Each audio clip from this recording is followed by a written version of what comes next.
Good evening all of you.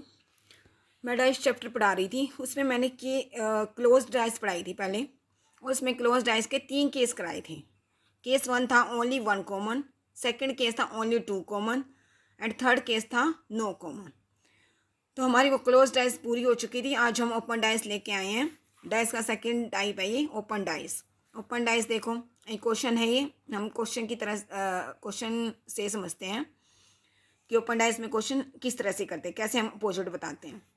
इस case में देखो, जब हमारी ये ओपन डाइस आती है, इसके ओपन डाइस के अंदर जो होता है वो every every alternate surface is opposite to each other.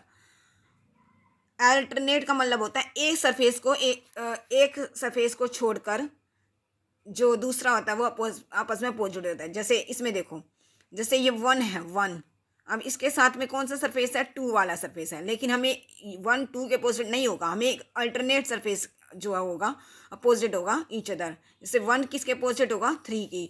ये देखो 1 किसके अपोजिट है, 3 के। ऐसे ही 4 किसके अपोजिट होगा, 5 के। बीच वाला हमें छोड़ना है, अल्टरनेट सरफेस, एक सरफेस छोड़ के आपस में नंबर क्या होंगे, अपोजिट होंगे। 1 अपोजिट होगा 3 के, 4 अपोजिट होगा 5 के, ऐसे 2 अपोजिट किसके होगा, 4 के। ठीक है, तो क्या होता है इसमें, every alternate surface is opposite to each other. Second question देखो, सेकंड क्वेश्चन लेके आए, उसमें क्या होगा, इस केस में क्या बनेगा। इसमें देखो हमें क्या छोड़ना है, अल्टरनेट सरफेस छोड़ना है।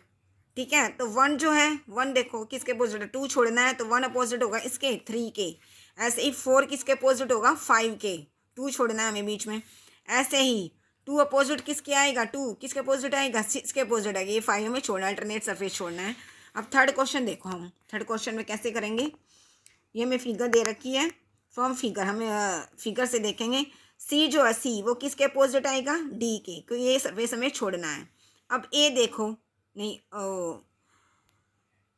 ए देखो, ए किसके अपोजिट आएगा, ए अपोजिट आएगा ई के। बी देखो, बी देखते हैं हम पहले। बी जो है वो ई के अपोजिट नहीं हो सकता।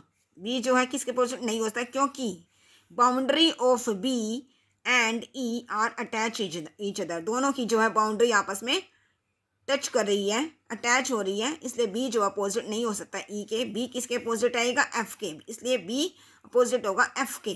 और ए जो है वो ए किसके अपोजिट आएगा, ई के। अब एक अल्टरनेट सरफेस छूट गया हमारा, ए किसके अपोजिट हो जाएगा, ई के। इसी तरह से हम डाइस में क्वेश्चन करते हैं। ओपन डाइस में अल्टरनेट सरफेस छोड़ के आपस में दो नंबर जो होते हैं वो अपोजिट होते हैं। तो इसी कॉन्सेप्ट के साथ आज हमारा ये डाइस चैप्टर ख़त्म होता है। इसमें इसी बेस पे काफ़ी क्वेश्चंस आते हैं, वो हम ब्लैक बोर्ड पे तो समझा सकते हैं, लेकिन इस तरह से फ़ोन में कॉपी पर समझाना आसान नहीं है। तो अगर आपको मेरा ये चैप्टर समझ में आया तो please like my video. Thank you so much.